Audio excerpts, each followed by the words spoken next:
Good afternoon, everyone. President Trump's powerful efforts to secure our homeland are working.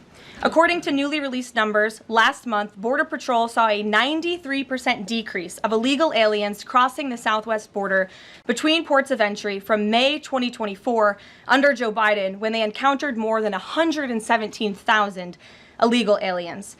And this particular statistic is absolutely astounding. In the month of May, under the Trump administration, 0 illegal aliens were released into our country by Border Patrol. Let me say that again. Not a single illegal alien was released into the interior of the United States of America last month under this administration. Let's contrast that to Joe Biden's failed leadership, where immigration officers were wasting their finite time and resources processing dangerous illegal aliens for release into the United States. President Trump immediately terminated that reckless Biden-era practice that undermined the rule of law, jeopardized public safety and our national security, and diverted critical resources away from stopping deadly drugs and violent criminals from entering our country. That's the reason why not a single illegal alien was released into the interior of the United States in the month of May. And as a result, we now have a border that is reaching unprecedented levels of operational success. The efforts by President Trump to stop the illegal immigrant invasion and secure the border in this short amount of time represent one of the greatest achievements by a presidential administration in the history of our great country. With illegal entries being overwhelmingly halted, the Trump administration is dramatically ramping up efforts to arrest and deport all of the millions of criminal illegal aliens that Joe Biden let into our country over the past 4 years. President Trump has directed all of our ICE officers to do everything in their power to carry out the single largest mass deportation operation in history. Illegal criminals who are hiding in America's largest so-called sanctuary cities will be increasingly targeted for removal. Radical Democrats will no longer be allowed to shelter illegals who threaten public safety as part of their cynical efforts to expand political power, drain the American taxpayer, and artificially lower wages and steal American jobs. ICE officers are courageous heroes, upholding the rule of law and keeping our citizens safe. And they have the full and unwavering support of this president. In economic news, President Trump's pro-growth agenda is delivering for the American worker. Through the first 5 months of the Trump administration, real blue-collar wages are up nearly 2%. It's the strongest growth in nearly 60 years and a stark contrast from the negative wage growth seen during the first 5 months of the Biden administration. America is quickly returning to the successful formula of the first Trump administration: low inflation and rising wages.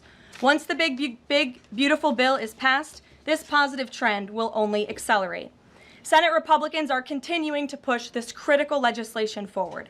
The One Big Beautiful Bill will drive growth and supercharge the American economy. The Council of Economic Advisors found that the One Big Beautiful Bill will raise take-home pay by nearly $14,000 for a year for the average family of 4. The CEA also found that the One Big Beautiful Bill will increase wages as much as $11,000 for the average worker in America. The One Big Beautiful Bill expands the child tax credit and makes it permanent for more than 40 million families with children. And the bill will deliver no tax on tips, no tax on overtime, and substantial tax cuts for our incredible seniors. Simply put, the One Big Beautiful Bill is a massive win for middle-class Americans.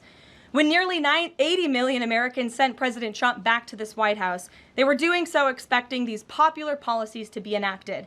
Republicans in Congress have a mandate to deliver, and President Trump demands they send this historic bill to his desk for signature by Independence Day, July 4th.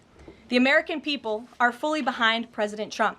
According to brand new polling from Insider Advantage, a clear 54% majority of Americans approve of the job President Trump is doing. That's because this president is keeping his promises and taking action every day to improve their lives. And passing this bill will help fulfill a number of President Trump's core campaign promises.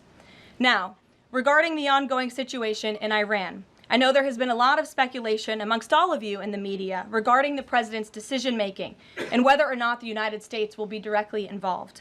In light of that news, I have a message directly from the president, and I quote, "Based on the fact that there's a substantial chance of negotiations that may or may not take place with Iran in the near future. I will make my decision whether or not to go within the next 2 weeks. That's a quote directly from the president for all of you today. So we'll kick it off for questions here in our new media seat. We have Eli Lake from the Free Press. Eli, go ahead. And Thanks so much for having us. Thank you. The Free Press. The decision to extend the, delay in enforcing the TikTok ban. Sure. Can you talk about how the White House understands its constitutional authority in light of the Supreme Court's decision in January that said that the president had to enforce the ban? Sure. Well, as all of you know, because the president put it out on his Truth Social today, he did sign an executive order to extend the TikTok ban for 90 days. So in the effort to make a deal. And the White House counsel and the Department of Justice have reviewed this executive order, and I can get it for you. I think it's on our website by now. If it's not, my team will now put it up immediately. And you can read the language in that executive order. And the White House counsel's office and the Department of Justice strongly believe in the legal rationale for this executive order. They wouldn't have the president's pen hit it if they didn't. And the political reasoning for this, of course, is because the president made a promise to keep TikTok on. There are 100 million Americans who use this app. It's wildly popular. He also wants to protect Americans' data and privacy concerns on this app, and he believes we can do both things at the same time. So he's making an extension so we can get this deal done. Can I get a follow-up? Sure. A few weeks ago, Tucker Carlson reported on a meeting between the president, Mark Levin, and others at the White House. Is there a leak investigation, and can you say who else was in that meeting? I'm not aware of a leak investigation at this time. I, for one, do not reveal details about the president's private meetings without his permission to do so. But certainly the president does not like when people leak. He takes that very seriously. This entire administration takes that seriously, and that's why you've seen at agencies some of the cabinet secretaries have been given the authority by the president to let go of staff who are engaged in such leaks, especially those that risk American national security. Sure. Go ahead. Karoline, thank you. So Rhino warmonger Lindsey Graham, he recently called on the U.S. to go all in. That's quite the lead to a question. Right. What's your message to everyday Trump supporters? Not the Tucker Carlsons or other big names, but everyday Trump supporters, grassroots who voted for President Trump to stop the wars, rejected this in the primary, going into another war with voting against Nikki Haley, and they want to see non-U.S. involvement in this war. What's your message? Trust in President Trump. President Trump has incredible instincts, and President Trump kept America and the world safe in his first term as president in implementing a peace through strength foreign policy agenda. And with respect to Iran, nobody should be surprised by the president's position that Iran absolutely cannot obtain a nuclear weapon. He's been unequivocally clear about this for decades, not just as president, not just as a presidential candidate, but also as a private citizen. In fact, I have some quotes for you. In 2011, President Trump said, America's primary goal with Iran must be to destroy its nuclear ambitions. We cannot allow this radical regime to acquire a nuclear weapon that they will either use or hand off to terrorists.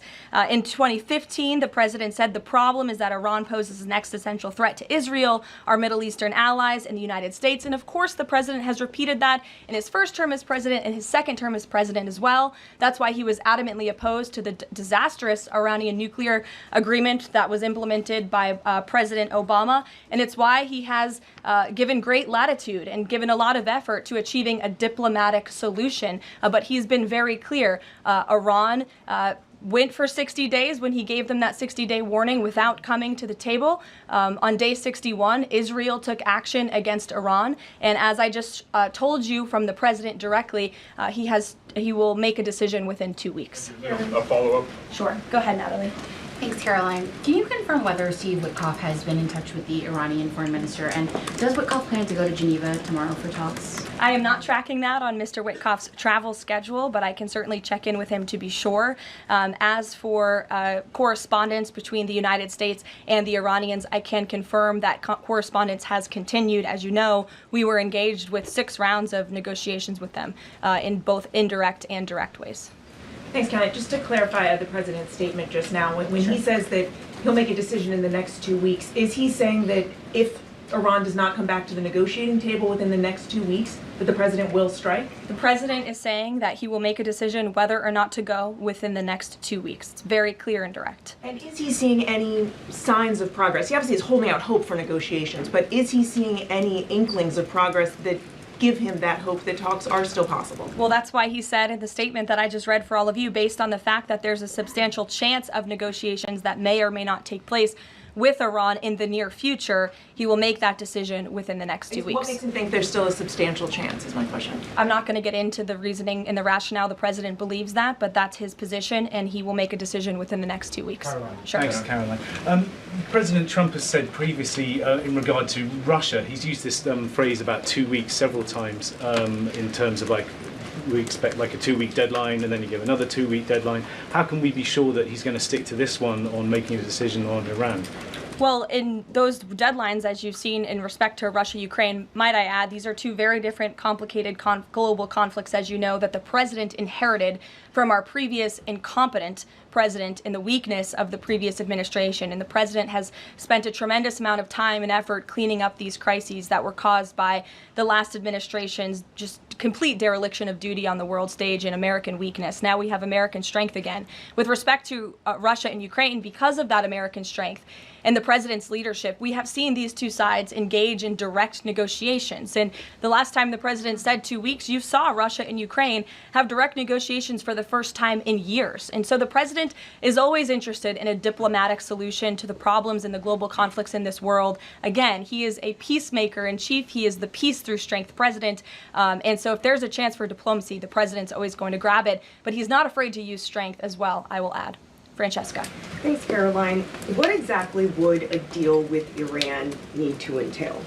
No enrichment of a uranium, and it would absolutely not. Iran is not absolutely not able to achieve a nuclear weapon. The president has been very clear about that. And by the way, the deal that Special Envoy Witkoff proposed to the Iranians was both realistic and acceptable within its terms, and that's why the president is sent that deal to them. To follow up on what you told Natalie, are the talks that the United States is currently having with Iran direct, or are those through intermediaries? And if so, which countries are acting as the intermediary right now? Out of respect for the ongoing discussions and negotiations, I am not going to get into the details of them. We've provided you confirmation for now. Go ahead. Sure, and then behind you too. Oh, sorry, thanks. Sorry, on the topic of negotiations and talks, does the president have any hopes or specific expectations for the talks tomorrow between European foreign secretaries and their Iranian counterpart? Well, certainly the entire world is on the president's side when it comes to the fact that Iran cannot obtain a nuclear weapon. This is something that pretty much all of humanity, except for the Iranian terrorist regime themselves, agree upon. And so the president expects that Europe will deliver that message directly to the Iranians. Why does President Trump believe that this 90-day extension on TikTok will provide more runway perhaps than the previous extensions that haven't led to a divestment deal? Because it's more time to make a good deal. Simple question. Dasha? Thank you so much. I know things are going day by day right now. The president wants maximum optionality. Is the possibility of the U.S. getting involved in regime change in Iran at all on the table at this point? And then I have one on Medicaid as well. Sure. The president's top priority right now is ensuring that Iran cannot obtain a nuclear weapon and providing peace and stability in the Middle East. And on Medicaid, Caroline, Sure. the Senate put forward Medicaid provisions, particularly a lower cap on state provider taxes that hospitals have said would lead to mass closures, particularly in rural communities. Is the president willing to sign a bill that includes those provisions that Republican senators like Josh Hawley say will lead to hospital closures? Out of respect for the ongoing discussions that the White House is very much actively involved in with our friends in the United States Senate, I won't comment on that specific provision. Look, the bill hasn't been sent to the president's desk yet. There's more room for change. The president, for one, I will reiterate, has been very clear on his priorities with respect to Medicaid. He wants to see waste, fraud, and abuse ridden from the system to protect it for tax-paying citizens who deserve those much-needed benefits. He wants to prioritize the sick, the needy, the poor in this country who deserve those benefits, not the 1.4 million illegal aliens who are receiving them. And he wants to make sure this one big beautiful bill kicks those illegal aliens off of this program to preserve it and protect it and strengthen it for the American people. And the president has been very clear in that message to his friends in the Senate. Jackie. Thank you, Caroline. Sure. Logistically, if the Iranians are getting to Geneva, does that mean they've found a way to get to the White House? I am not going to get into hypotheticals, but as you heard from the president yesterday, they have expressed interest in doing so. There's a lot Philip. of pressure on the president to come to the aid of Israel. There's a lot of pressure on him to finish the job with force. How is he balancing the concern that if he doesn't choose to do that, that it would send a message to Xi Jinping about the U.S. commitment to Taiwan? Well, the president enjoys a very respectful and cordial relationship with China's president. He has long maintained that, even in his first term. And China and the United States share many strategic interests, both in terms of economics and also, of course, global affairs and foreign policy as well. However, when it comes to balancing these different viewpoints, the president is balancing a lot of viewpoints, and he is listening not just to other world leaders, but to his advisors and to people here in the country and the American people too. And I think that's what makes this president such a great leader, is his ability to listen and make a good decision on behalf of the American public based on his instincts and his experience. Don't forget, this is a president who was here before, and the world was a much more peaceful and stable place when he left office than when he came back in after the past 4 years of complete incompetence by the previous president. Philip, go ahead. Thank you, Caroline. Two quick questions. When the president says Iran is very close to a nuclear weapon, is he relying on U.S. intelligence or intelligence sharing from an ally to make that assessment? It is a fact, and the United States government maintains this fact, that Iran has never been closer to obtaining a nuclear weapon. And then if the U.S. were to take some type of military action, would the president go to Congress to seek war authority? I'm not going to engage in hypotheticals. I gave you the statement from the president. He'll make a decision within 2 weeks. Thank you, Caroline. Sure. Go ahead. Thanks, Caroline. Mary and then Elizabeth. Two questions, one on Iran and then the second on something Jasmine Crockett said this morning. So given that we know the Iranian government did order an operative to assassinate the president, is there concern that Iran might respond with non-traditional military ways to some kind of strike on Iran, such as another assassination attempt? And has the Department of Justice looked into this last attempt on the president's life? I believe Secret Service and the FBI have looked into the 2 assassination attempts that took place against the president, both of which were sad days in our nation's history.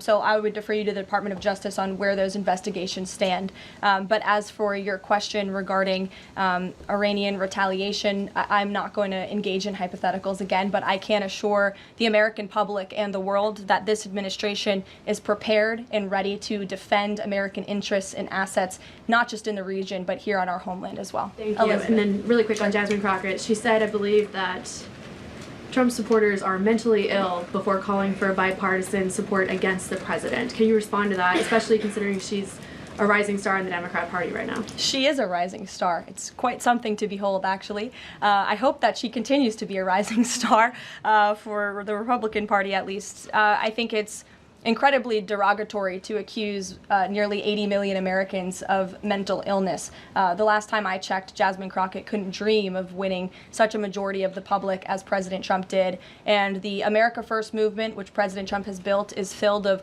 hardworking patriots, the forgotten men and women, business owners, law enforcement officers, nurses and teachers, and middle America, as we all know, from where you all grew up, outside of this beltway. That's who makes up this president's movement. And Jasmine Crockett should go to a Trump rally sometime and she can see it for herself.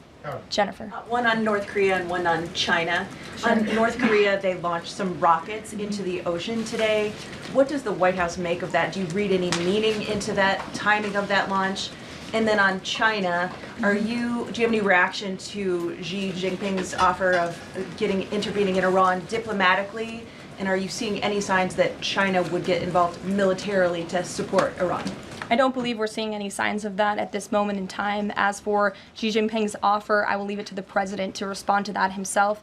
As for your question about North Korea, we are monitoring the situation. The Trump administration is in close contact with our new South Korean counterparts as we work together to deter our adversaries and preserve a free and open Indo-Pacific. And no matter where, our adversaries and our allies alike know that President Trump will not tolerate threats against our interests on his watch, even as he works to resolve the wars that he inherited. Question. Alex, go ahead, and then I'll come to you. Thank you. Is the president concerned about the economy if farms and hotels, et cetera, struggle to find workers? The president's always concerned about the economy. That's on his mind every day. He wakes up, he checks the markets, he checks wage growth. As I pointed out, it's a record high today for middle class and American workers. So the president's always wanting to ensure that we have a strong and robust economy for the American people and worker, and we do. As for the specific concerns regarding jobs, look, the president has made it very clear we need to remove public safety threats from the interior of our country, and that remains the focus and the priority of this administration when it comes to deportations, no matter where somebody works. If they're an illegal alien rapist or murderer that was allowed into this country in the past 4 years by this administration, the American people want those types of criminals to be deported from our country, and that's what the president is backing ICE to do. Thanks. There was an apparent skirmish between the Chinese and the Philippines in the South China Sea. Just curious if you had any reaction to that, and if the steps you're taking towards the Middle East right now are reducing your capacity to deal with that situation. I believe that happened as I was preparing and coming out here, so we'll get you a response to that. Certainly we have one, and our teams are always monitoring situations all around the globe. Okay, and then one more just on Iran. Just over the past 24 hours, we've seen some Israeli strikes on Natanz, Isfahan, and Kondab nuclear facilities. Is there any assessment just of how effective or what the result of those strikes will be? What I can share is that the IDF and Israel, I think, have exceeded a lot of people's expectations in their ability to really hinder Iran's nuclear facilities, but also they've taken out key people in the Iranian regime's leadership as well. So this is something, of course, we are monitoring and watching every day, and the president was just in an intelligence briefing. He continues to be briefed by his National Security Council, and he will throughout the duration of this war and conflict. And he also remains in constant communication with our Israeli counterparts, most notably Prime Minister Benjamin Netanyahu. Kristen. Thank you, Caroline. We have heard from a number of U.S. officials who say that Iran doesn't want to make a deal, that they are just stringing the United States along. What is to say that they are not going to continue to do so if we continue to give them extensions, now 2 weeks before 60 days? Look, Iran is in a very weak and vulnerable position because of the strikes and the attacks from Israel. And with respect to the president's statement, I shared that with all of you. And he has been very direct and clear. Iran can and should make a deal. We sent a deal to them that was practical, that was realistic, or they will face grave consequences. Why is Steve Witkoff not participating in the talks this week? I can ask Mr. Witkoff why he is not. Thanks, Caroline. Does the president object if Israel attempts its own operation against Fordo in the next 2 weeks? I won't decide that for the president, nor will I share that here. I'll let him speak to that. And then just another one. Iran is apparently warning Europeans that if struck by the U.S., it may withdraw from the nuclear proliferation treaty. That would result in throwing out inspectors and taking the program dark. What does the president think of the value of having Iran as a full signatory of that treaty? Well, that's reckless rhetoric, but I understand the Europeans are meeting with the Iranians tomorrow, so we'll see how that meeting goes. Just one more on Juneteenth. Does the president plan to commemorate the holiday today or make any comment on it? I'm not tracking his signature on a proclamation today. I know this is a federal holiday. I want to thank all of you for showing up to work. We are certainly here. We're working 24/7 right now. Nikki, go ahead. Actually, that was my question. Will he plan to mark Juneteenth in any way, either today or with an event later on, maybe next week? Sure. I just answered that question for you. Go ahead. Thank you very much, Caroline. The fact that this president is giving some time and space for diplomacy, another 2 weeks, does it mean that the president is trying his best to avoid a direct conflict with Iran? I think the president has made it clear he always wants to pursue diplomacy, but believe me, the president is unafraid to use strength if necessary. And Iran and the entire world should know that the United States military is the strongest and most lethal fighting force in the world, and we have capabilities that no other country on this planet possesses. Owen. Caroline, good afternoon. The Supreme Court, as you know, has upheld Tennessee's ban on transgender medical procedures for minors, puberty blockers, hormone therapy, etc. The White House reaction to that, please. It's a huge victory for America's children, and it's obviously something this administration believes strongly in, that young minor children should not be allowed to be subjected to chemical castration and mutilation. The president himself has taken very strong orders, or has signed very strong executive orders on this, and we are grateful for Tennessee's efforts to protect our children, and we are grateful the Supreme Court ruled on the side of the law, but also on the side of protecting America's innocent children. Elizabeth, go ahead. Sorry, I skipped you earlier. Okay, thank you so much. Secretary of State Marco Rubio announced new vetting procedures on student visas. Will this serve as a model for vetting other foreign visas? For all foreign visas, yes. As you know, the president signed an executive order, I think it was one of the first he signed in the first week, to strengthen our vetting requirements and our vetting system here in the United States for all visas. He directed the Secretary of State to do that. There was a pause in some of that vetting, as you all know, recently, especially with respect to students from some certain countries. But the vetting has continued, and it's stronger than ever before. As for specifics on how the vetting process has changed, I would defer you to the Department of State. As you know, they're in charge of things like that. Thank you. To what extent is this 2-week delay with Iran the result of interventions by the likes of Tucker Carlson, Marjorie Taylor Greene, or the entreaties of European leaders who want a de-escalation? Look, the president hears all voices across the country, and he makes decisions based on his instincts. And he has always said diplomacy is his first option. And is he still planning to attend the NATO summit next week? He is, yes. We will be departing from Washington on Monday morning, and hopefully we'll see some of you there. Kayla. Thanks, Caroline.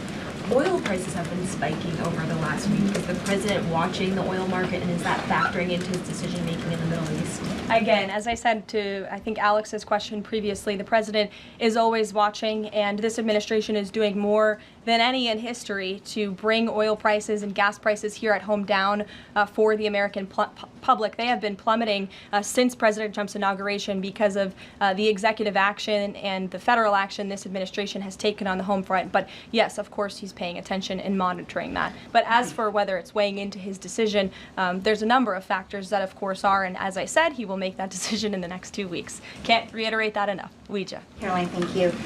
With regard to a potential deal, Iran has said it will not negotiate under duress. Does the president believe there should be a ceasefire in these next 2 weeks as the U.S. tries to broker a deal? That's not what he said in the statement he dictated to me, so I won't get ahead of the president or add anything additional to the statement that he gave me the liberty to share with all of you. And then just to follow up on how close Iran is to a nuclear weapon, can you clarify, when the president said a few weeks away, did he mean obtaining enough enriched uranium to start building a weapon, or did he mean Iran is a few weeks away from completing the production of a weapon? I'm glad you asked that, Ouija. It's an important question, and it's one, frankly, the media has been getting wrong. Let's be very clear. Iran has all that it needs to achieve a nuclear weapon. All they need is a decision from the supreme leader to do that, and it would take a couple of weeks to complete the production of that weapon, which would, of course, pose an existential threat not just to Israel, but to the United States and to the entire world. And that is something that the entire world, including countries like Russia, is in agreement with, that Iran should not and cannot obtain a nuclear weapon. And that's why the president believes that, and he's believed that, again, not just his political career, but frankly, his entire life. So it Michael. sounds like it's the former, just to be clear. Correct. That they have the components. Okay, Correct. thank you. Michael. Caroline, as we look forward to the NATO summit next week, Spain right now is threatening not to oblige the president's request for all NATO countries to spend at least 5% of their GDP. Does the president take issue with this, with Spain right now? I didn't see Spain's comments. I'll make sure the president sees them, and I can assure you he wants to see all European countries pay their fair share and meet that 5% threshold. It's only fair considering the American taxpayers have given a significant chunk of money to the tune of billions of dollars to support our mutual interests and our assured defense. So I will let him speak to that, but he's made his priorities for our European allies quite clear, including Spain. Thank you, Caroline. One last question. When it comes to the president's position on foreign policy in general, is there a phrase that the White House has coined? Is there a Trump doctrine? Does the president like to talk about this? Anyone here in the White House talking about this? And if so, if there is something akin to a Trump doctrine, how would you define it? America first, always. And with that, I think I'll leave you. I know there's a lot of news in the world right now. As you know, our team is always here to answer your questions, and the president, I am sure, will take more questions from you guys at some point this week, as he always does in the effort of transparency. I appreciate your being here on a federal holiday, and we'll see you later. Thank you.